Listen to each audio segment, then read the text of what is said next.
lehet tüntetni a parlament előtt. Előbb-utóbb megunják. Hazamennek.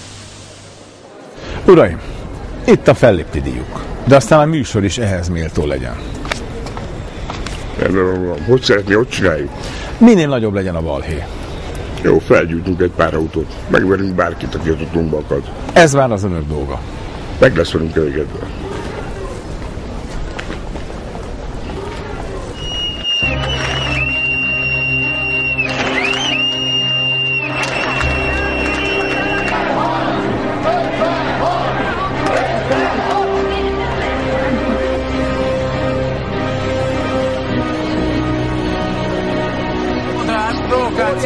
Provokációban. Nagyon szervezett provokáció történt, és verekedést szítottak, és a tévé előtt direkt verik szét az embereket.